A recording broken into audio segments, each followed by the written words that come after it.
Welcome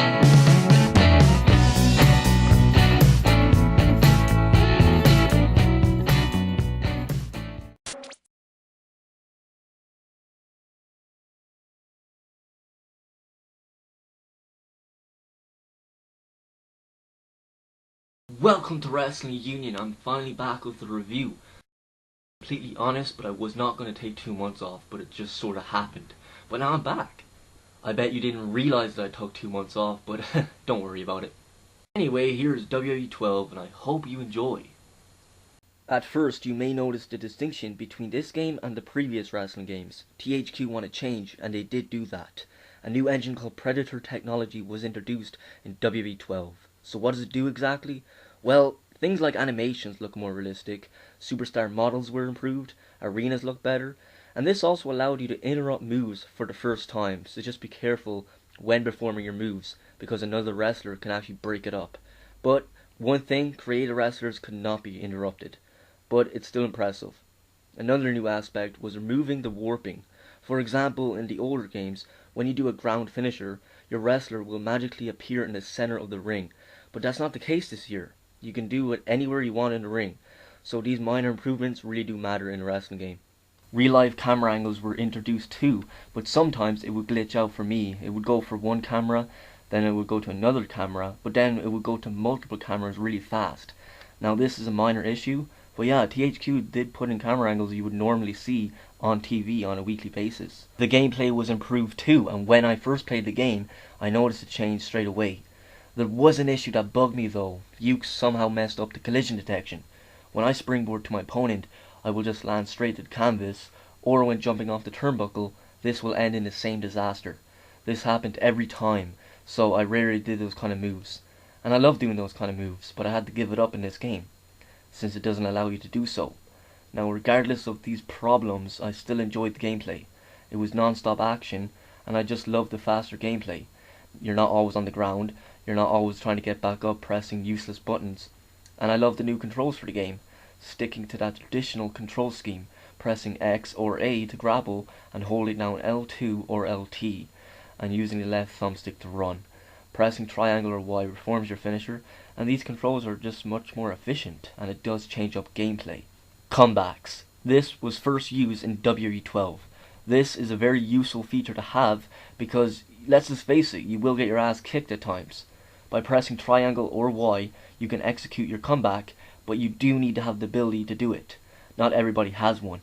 You see this on TV in real life on a weekly basis, with people like John Cena, Randy Orton, or CM Punk, but THQ wanted it in their video game.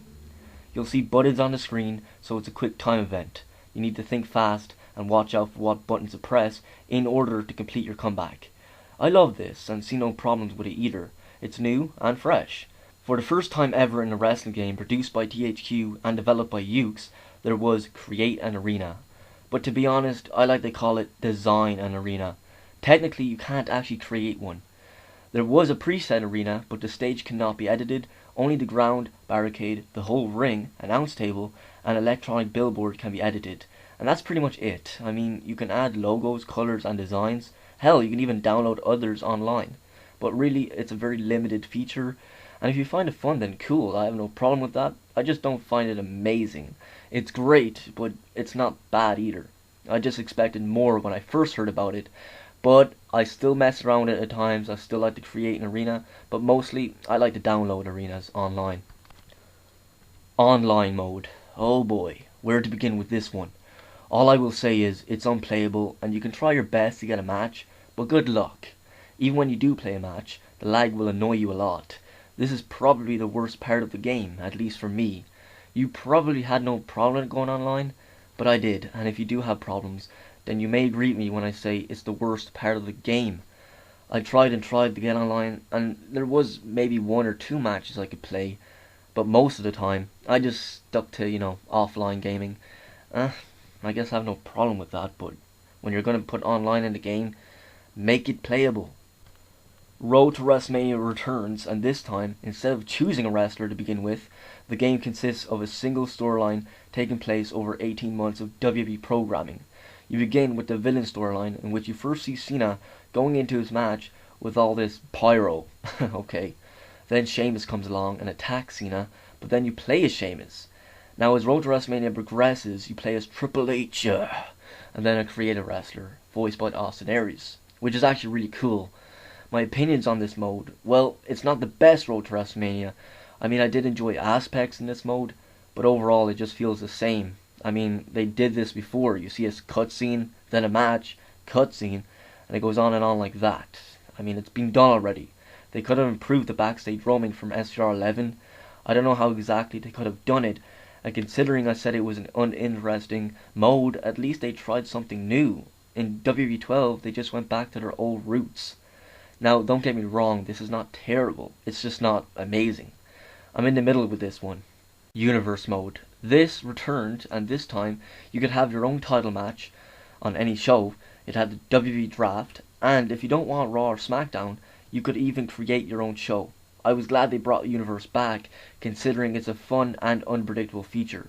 And like I said, it had the WWE draft, which I love in reality. It's just too bad they don't have it anymore. So yeah, they did want a realistic WWE world in this game, which I really appreciate. And I know most of you want GM mode back so bad, since it's been gone for quite some time now. But hey, at least we have this mode. And so all I can say is, deal with it! Well, I've pretty much gave my full opinion on this game. Now for my rating. I'm gonna give WWE 12 a 7 out of 10. As it was developing, I was excited and was so ready to play this game. But then I did, and what happened? It just didn't live up to all that hype. Every year I buy these games, and I will admit, as I get older, I notice I force myself to enjoy these games, hoping that the next WWE game is finally the one where I can say, this is my new favorite wrestling game. But no, Here Comes the Pain still has that spot. So I guess I just want more from Ukes, to step up their game. Well, goodbye everyone, and I'll see you next week for WWE 13.